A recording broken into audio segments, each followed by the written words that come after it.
آنکھیں ہیں، آپ کی آنکھیں ہیں، سب سے پہلے یہی خطا کرتی ہے اور یہاں سے پھر برائی اندر تک پہنچتی ہے۔ ہماری اور آپ کی جو آنکھیں ہیں، ایک حدیث پاک سن لیجئے، ابو داؤد شریف حدیث نمبر 1639، دوسرے نسخوں میں 2149۔ اب حدیث پاک سنیے، اللہ کے رسول حضرت علی سے فرماتے ہیں، یا علی، اے میرے علی، اپنی نظروں کو بار بار اٹھا اٹھا کر مت دیکھو، لا تتابعوا النظر النظرہ۔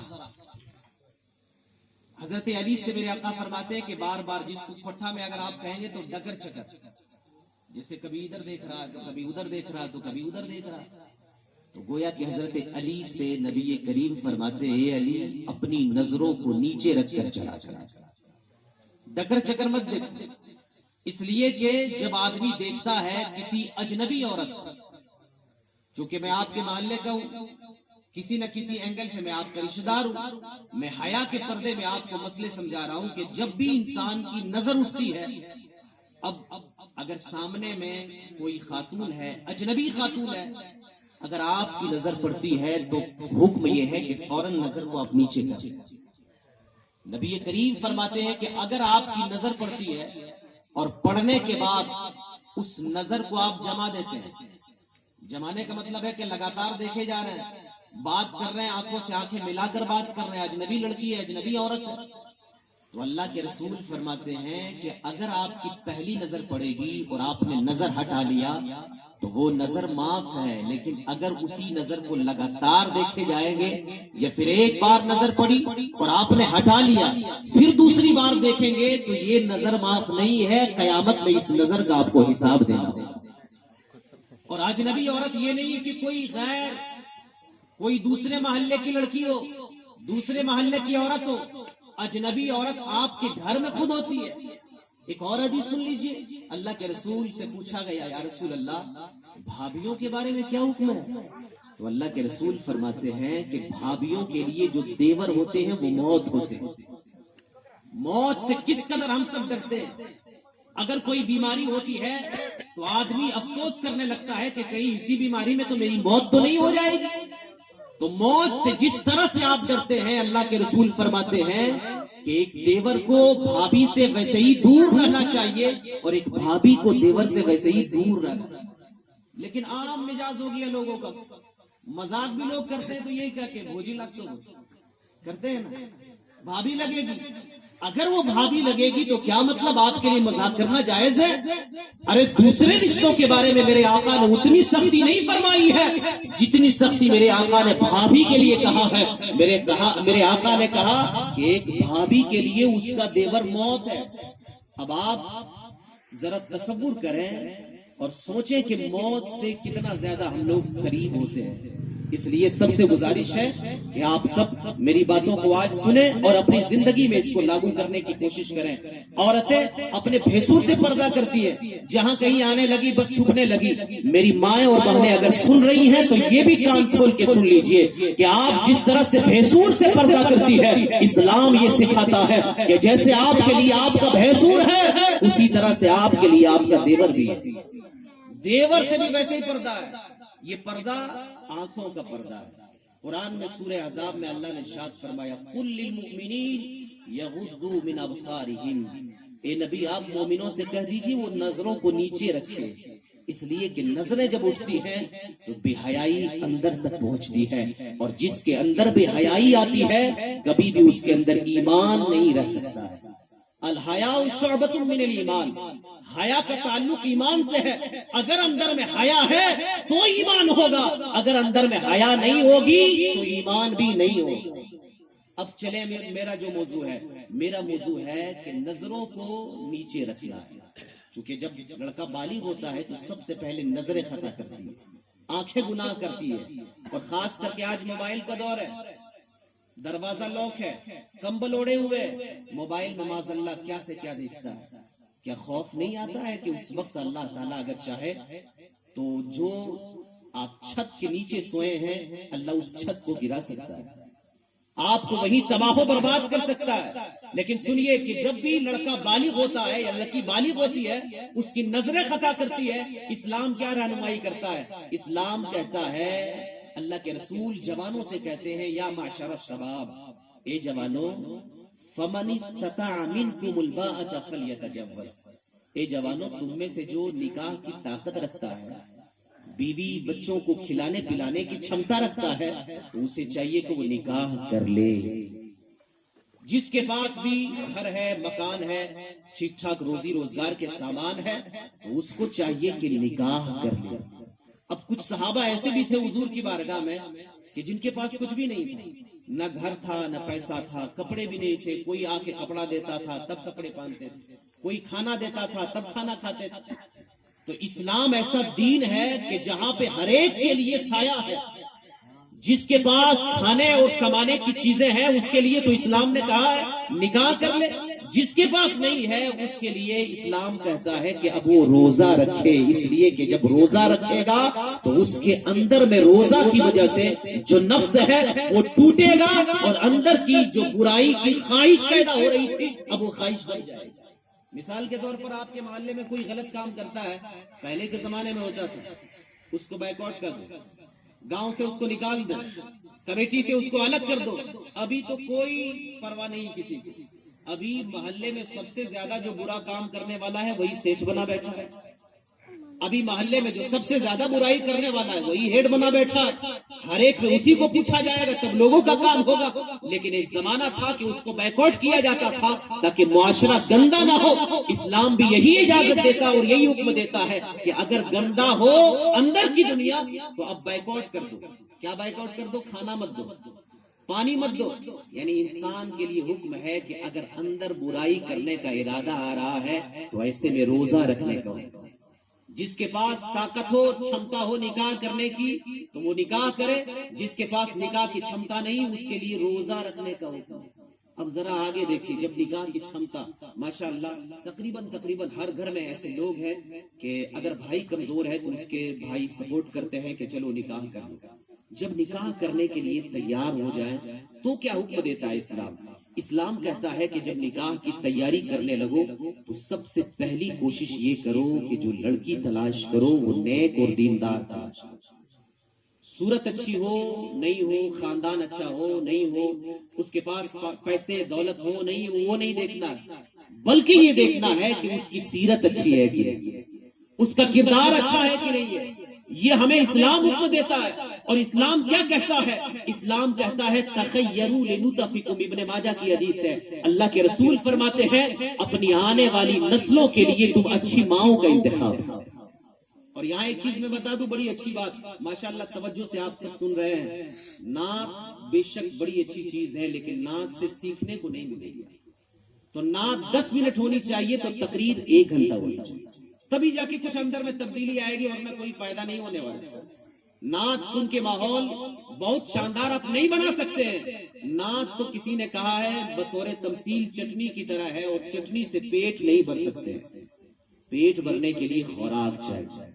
بہرحال جنہوں نے بھی نعت نبی پیش کیا ہے، خاص کر کے میرے عزیز عبد الصمد نے، اللہ تعالیٰ ان کی آواز میں اور کشش پیدا فرمائے اور انہیں بھی تقریر کی دنیا میں آگے آنے کی توفیق عطا فرمائے. نعت سے پیسہ تو ہو سکتا ہے لیکن قوم میں سدھار نہیں ہو سکتا. انشاءاللہ یہ بچہ ضرور آگے بڑھے گا اور گاؤں کا نام روشن کرے گا. آپ سب کہیں آمین.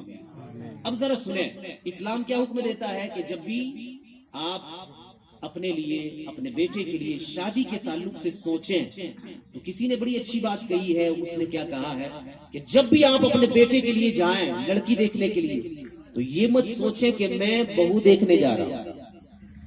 اگر آپ کی شادی ہے تو جب شادی کرنے کے لیے جائیں اور دیکھنے کے لیے جائیں تو یہ مت سوچیں کہ میں اپنے لیے بیوی دیکھنے کے لیے جا رہا ہوں. جیسے ابھی معراج صاحب کی شادی ہونے جا رہی ہے، یہ بھی گئے ہوں گے، اسلام میں اس کی اجازت ہے. بلکہ ایک صحابی آئے حضور کی بارگاہ میں، وہ کہتے یا رسول اللہ میری شادی لگنے لگی ہے. تو حضور پوچھتے ہیں کہ تم نے دیکھ لیا لڑکی کو؟ وہ کہتے ہیں یا رسول اللہ نہیں دیکھا ہوں. تو اللہ کے رسول فرماتے دیکھ لو. یہ اسلام اجازت دیتا ہے کہ شادی سے پہلے دیکھ لیجیے آپ، تاکہ آپ اپنی چیزوں کی ذمہ داری کسی اور کے سر نہ ڈالیں. لیکن یہ بھی یاد رکھیے کہ جب آپ شادی کرنے کے لیے جائیں تو سب سے پہلی چیز یہ اندر خیال آنا چاہیے کہ میں اپنے لیے بیوی نہیں، اپنے ہونے والی نسلوں کے لیے ماں تلاش کرنے کے لیے. بڑی بات ہے یہ. اگر میری بات آپ سمجھ رہے ہوں گے تو بڑی بات ہے. اگر آپ بیوی دیکھنے کے لیے جائیں گے تو یہ دیکھیں گے خوبصورت ہے کہ نہیں. اگر آپ بیوی دیکھنے کے لیے جائیں گے تو یہ دیکھیں گے کہ ہر دروازہ اچھا ہے کہ نہیں. اگر آپ بیوی دیکھنے کے لیے جائیں گے تو یہ دیکھیں گے کہ پیسہ والا باپ ہے کہ نہیں. لیکن اگر آپ اپنی نسلوں کے لیے ماں دیکھنے کے لیے جائیں گے تو پھر یہ نہیں دیکھیں گے کہ پیسے والی ہے کہ نہیں ہے، پھر یہ بھی نہیں دیکھیں گے کہ بلڈنگ ہے کہ نہیں ہے، پھر یہ بھی نہیں دیکھیں گے کہ اس کے گھر میں گاڑی ہے کہ نہیں ہے، بلکہ اپنے آنے والی نسلوں پہ آپ کی نظر ہوگی اور آپ یہ سوچیں گے کہ میری ہونے والی بیوی جیسی بھی ہو وہ چل جائے گی، لیکن آنے والی نسلوں کو نیک ہونا چاہیے، اور آگے آنے والی نسلیں اسی وقت نیک ہوگی جب اس کے لیے آپ ماں دیکھنے جائیں گے تو نیک کو تلاش کریں. ماشاءاللہ. نعرہ تکبیر، نعرہ رسالت، نعرہ رسالت. علاقے کے ایک بہترین شاعر آپ لوگوں کے بیچ میں موجود ہو گئے، جلوہ افروز ہو گئے، انہیں بھی سننا ہے. تو میں کہہ رہا تھا کہ جب بھی یہ ماحول بنائیں آپ، الحمدللہ جہاں جہاں میں رہا ہوں، کرماٹاڑ میں رہا، ایک خوبصورت ماحول بن گیا.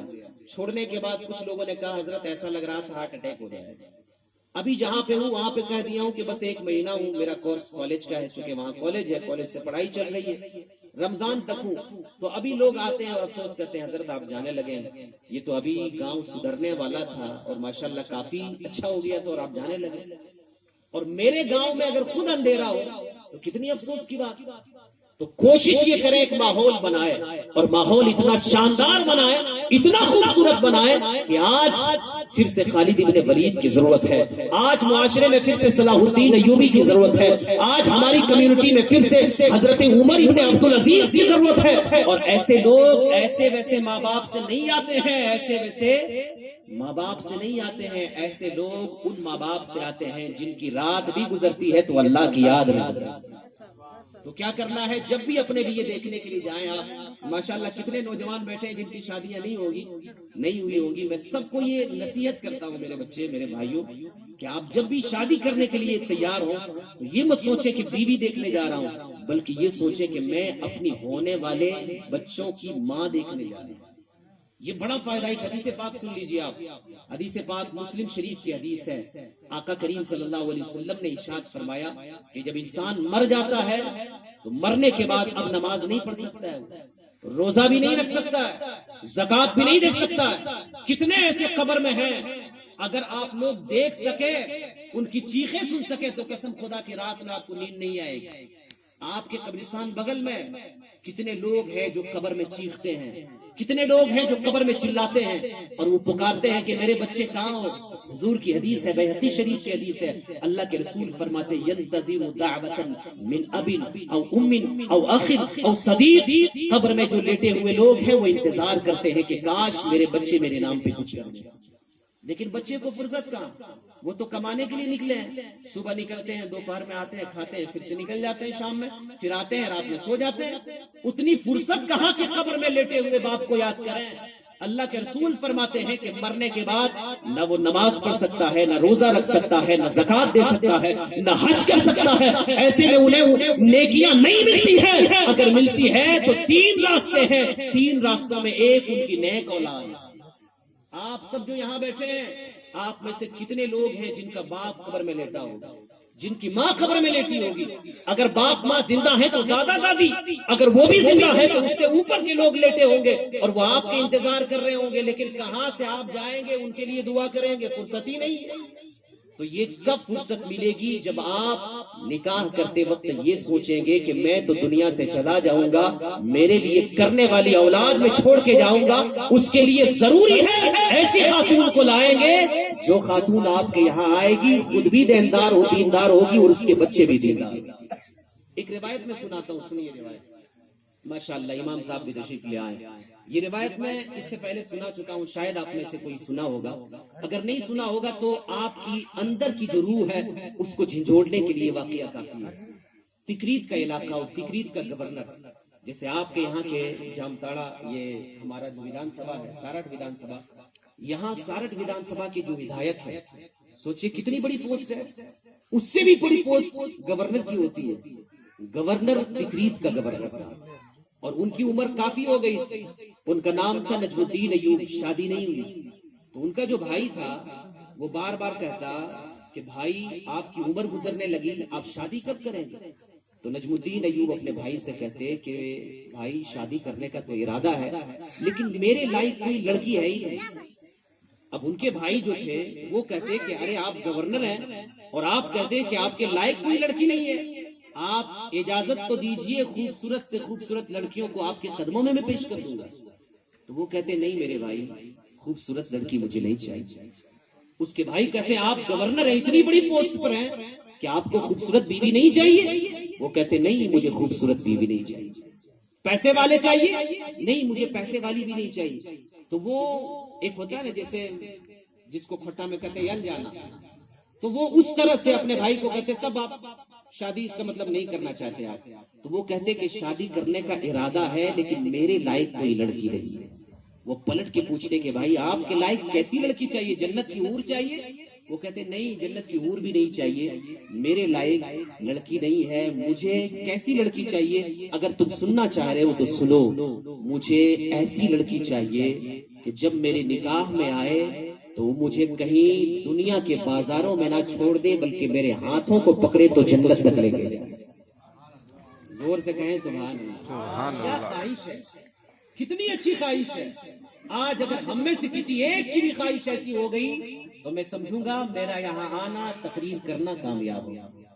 کیا کہتے ہیں کہ مجھے ایسی ویسی لڑکی نہیں چاہیے, ایسی لڑکی چاہیے کہ جو میرے ہاتھوں کو پکڑے تو جنت تک لے کے. اور میں نے شروع میں کہا تھا کہ نکاح کا مقصد ہی یہی ہے.